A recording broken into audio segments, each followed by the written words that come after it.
ओम साई राम।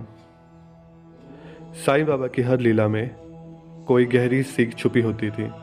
उनकी कृपा से आज मैं आपको एक और अनोखी और प्रेरणादायक कथा सुनाने जा रहा हूँ, जो कि साईं बाबा के साईं सचित्र से ली गई है। इस कहानी का शीर्षक है शक्कर रहित चाय की लीला। यह कथा हमें सिखाती है कि बाबा अपने भक्तों को हर पल मार्गदर्शन देते थे, चाहे वह एक छोटी सी बात ही क्यों ना हो। तो आइए इस कथा को ध्यान से सुनते हैं और बाबा की कृपा को महसूस करते हैं। ओम साई राम। एक समय ठाणे के कौपिनेश्वर मंदिर में श्री दासकनु कीर्तन और श्री साईं बाबा जी का गुणगान कर रहे थे। श्रोताओं में से एक चोलकर नाम का व्यक्ति, जो ठाणे के दीवानी न्यायालय में एक अस्थायी कर्मचारी था, वो भी वहाँ उपस्थित था। दासकनु का कीर्तन सुनकर वह बहुत प्रभावित हुआ और मन ही मन बाबा को नमन कर प्रार्थना करने लगा कि हे बाबा, मैं एक निर्धन व्यक्ति हूँ और अपने कुटुंब का भरण पोषण भी भली भांति करने में असमर्थ हूँ। यदि मैं आपकी कृपा से विभागीय परीक्षा में उत्तीर्ण हो गया तो मैं आपके चरणों में उपस्थित होकर आपके निमित्त मिश्री का प्रसाद बांटूंगा। भाग्य ने पलटा खाया और चोलकर परीक्षा में उत्तीर्ण हो गया। उसकी नौकरी भी स्थायी हो गई। अब केवल संकल्प ही शेष था। श्री चोलकर निर्धन तो था ही और उसका कुटुंब भी बड़ा था, अतः वह शिरडी यात्रा के लिए मार्ग व्यय जुटाने में असमर्थ हुआ।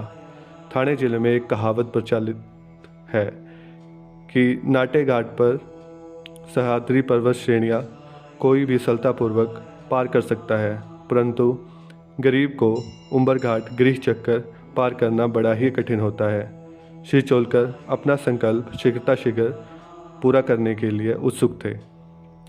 उसने मितव्ययी बनकर अपना खर्च घटाकर पैसा बचाने का निश्चय किया। इस कारण उसने बिना शक्कर की चाय पीना प्रारंभ कर दिया और इस तरह कुछ द्रव्य एकत्रित कर शिरडी पहुंचा।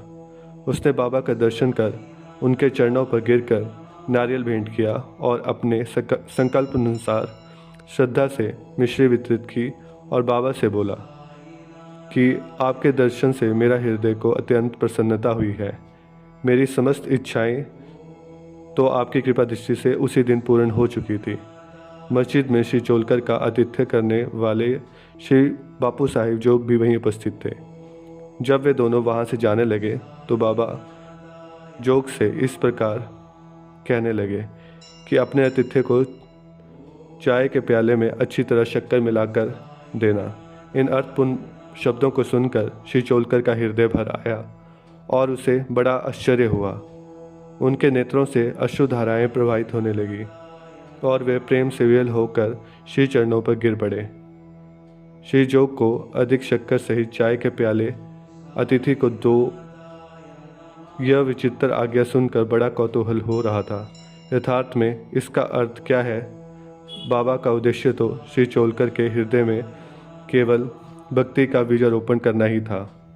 बाबा ने उन्हें संकेत दिया था कि वे शक्कर छोड़ने के गुप्त निश्चय से भली भांति परिचित हैं। बाबा की यह कथा हमें यह सिखाती है कि यदि तुम श्रद्धापूर्वक मेरे सामने हाथ फैलाओगे तो मैं सदैव तुम्हारे साथ रहूँगा। यद्यपि मैं शरीर से तो यहाँ हूँ, परंतु मुझे 7 समुद्रों पार भी घटित होने वाली घटनाओं का ज्ञान होता है। मैं तुम्हारे हृदय में विराजित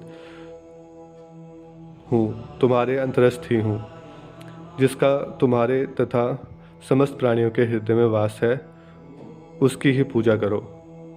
धन्य और सौभाग्यशाली वही है जो मेरे सर्वव्यापी स्वरूप से परिचित है। बाबा ने श्री चोलकर को कितनी सुंदर तथा महत्वपूर्ण शिक्षा प्रदान करी। ओम साई राम। भक्तों, यह कथा हमें यह सिखाती है कि साईं बाबा हमारे जीवन में हर छोटी बड़ी चीज़ से हमें सबक सिखाते हैं। उनकी राह पर चलकर हम अपने जीवन को सुख शांति और सच्ची श्रद्धा से भर सकते हैं। अगर यह कथा आपको अच्छी लगी तो इसे लाइक करें और शेयर करें।